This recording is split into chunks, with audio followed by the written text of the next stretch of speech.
राम राम जी। स्वागत है आप सभी का हमारे यूट्यूब चैनल पे। आशा करती हूँ आप सभी कुशलमय व मंगलमय होंगे।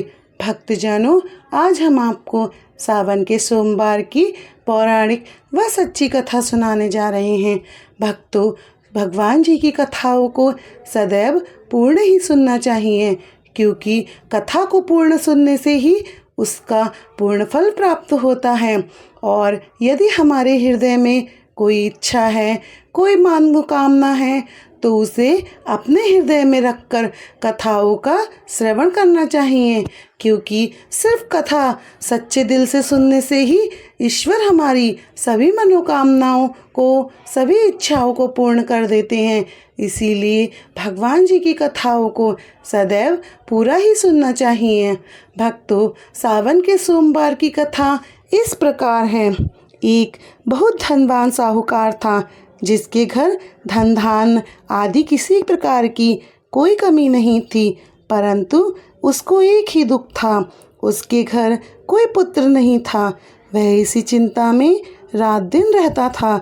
वह पुत्र की कामना के प्रति सोमवार का शिव जी का व्रत और पूजन किया करता था तथा सायंकाल में शिव मंदिर में जाकर शिव जी के शिवविग्रह के सामने दीपक जलाया करता था।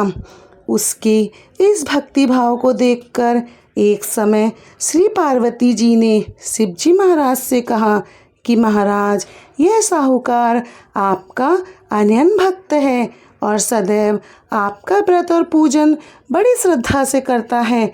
इसकी मनोकामना आपको पूर्ण करनी चाहिए। तभी शिव जी ने कहा, हे पार्वती, यह संसार कर्म क्षेत्र है। जैसे किसान खेत में जैसे बीज बोता है वैसा ही फसल काटता है, उसी तरह इस संसार में जैसे कर्म करते हैं वैसा ही फल भोगते हैं। पार्वती जी ने अत्यंत आग्रह से कहा, महाराज, जब यह आपका अनन्य भक्त है तो आपको इस पर अपनी कृपा करनी चाहिए। यदि आप अपने भक्तों का दुख दूर नहीं करेंगे, उनकी ज़रूरतों को पूर्ण नहीं करेंगे, तो आपके भक्त आप पर कैसे विश्वास करेंगे? क्योंकि अगर भक्त भगवान पर विश्वास नहीं करेगा तो फिर उसकी भक्ति और उसकी भावना में फ़र्क आ जाएगा। महाराज, यह साहूकार आपका बहुत बड़ा भक्त है।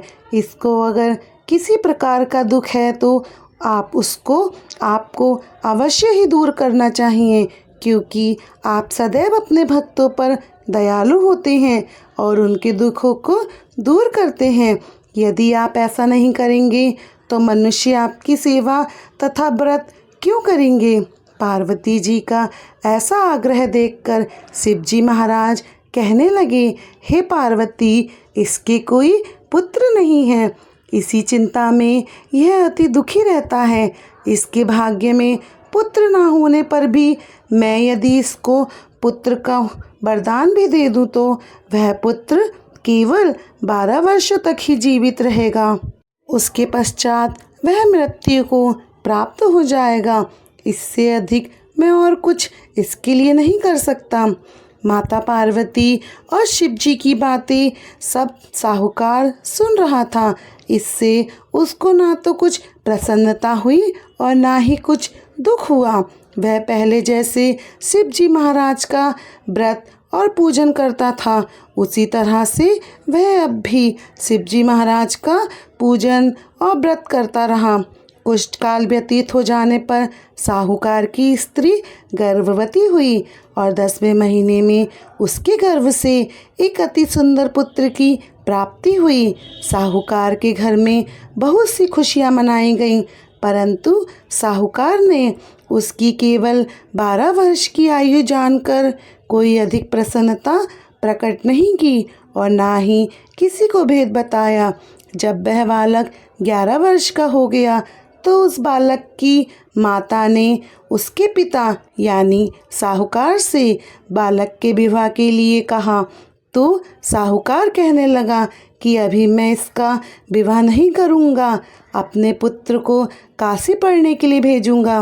फिर साहूकार ने अपने साले अर्थात बालक के मामा को बुला उसको बहुत सा धन देकर कहा कि तुम इस बालक को काशी पढ़ने के लिए ले जाओ और रास्ते में जिस स्थान पर भी यज्ञ होते हों वहाँ यज्ञ कराओ और ब्राह्मणों को भोजन कराते जाओ। दोनों मामा भांजे यज्ञ करते और ब्राह्मणों को भोजन कराते जा रहे थे। रास्ते में एक शहर पड़ा।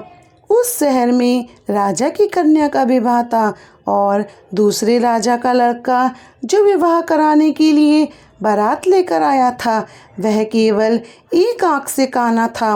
उसके पिता को इस बात की बड़ी चिंता थी कि कहीं वर को देखकर कन्या के माता पिता विवाह में किसी प्रकार की अड़चन न पैदा कर दें। इस कारण जब उसने अति सुंदर साहूकार के लड़के को देखा तो उसके मन में विचार आया कि क्यों ना दरवाजे के समय वर के स्थान पर इस लड़के से काम चलाया जाए। ऐसा विचार कर वर के पिता ने उस लड़के के मामा और लड़के से बात की तो उसका मामा राजी हो गया।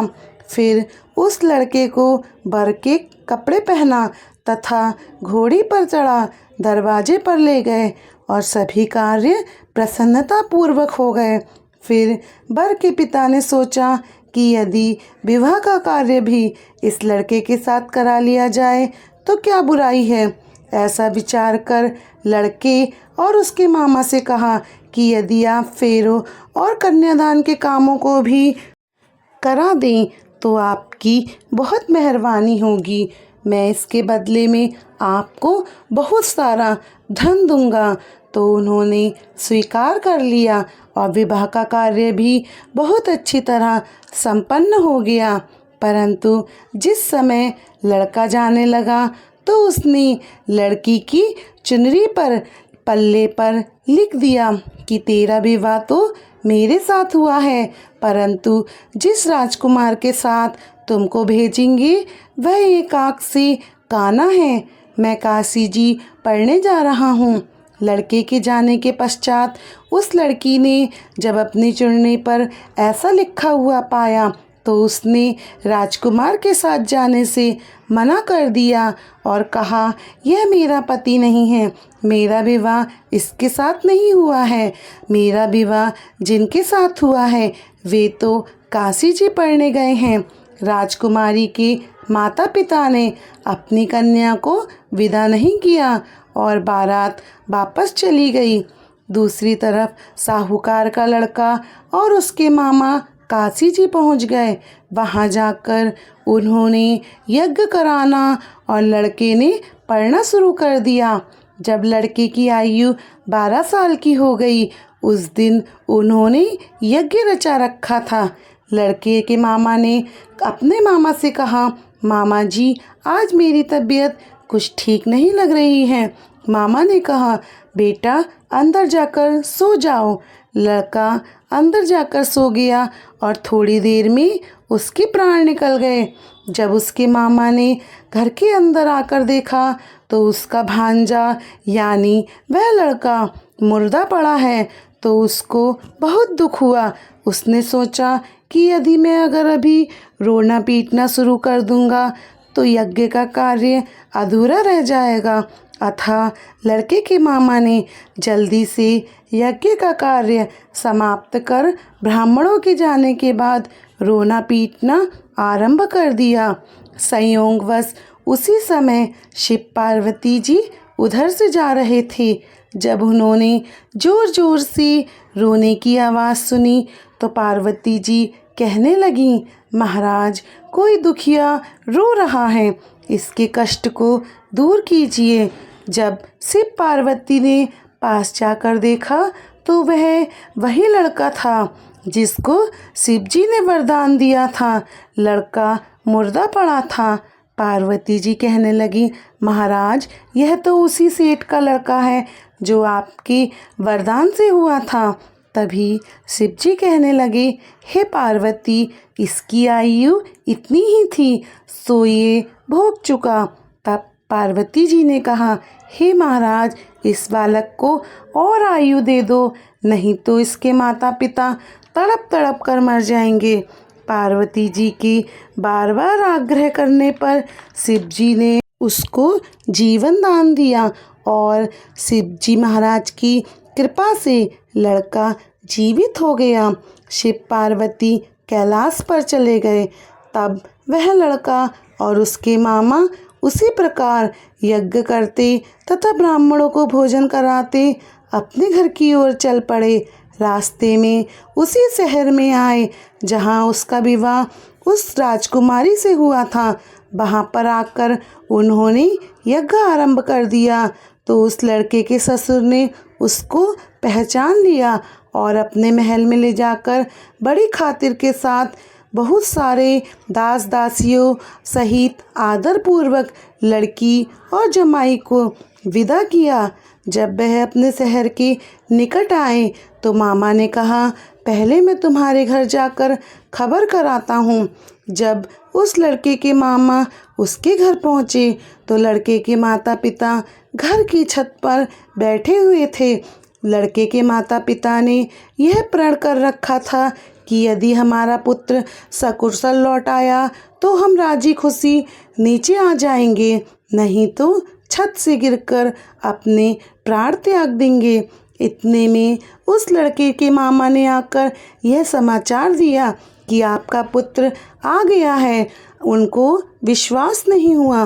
तब लड़के के मामा ने शपथ पूर्वक कहा कि आपका पुत्र अपनी स्त्री के साथ बहुत सारा धन लेकर आया है।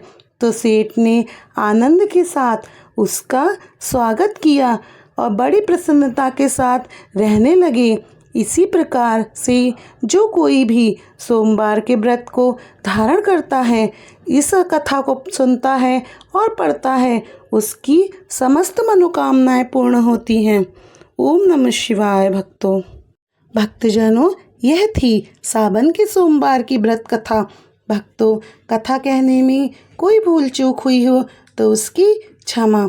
भोलेनाथ की कृपा और उनका आशीर्वाद सदैव आप पर और आपके परिवार पर बना रहे।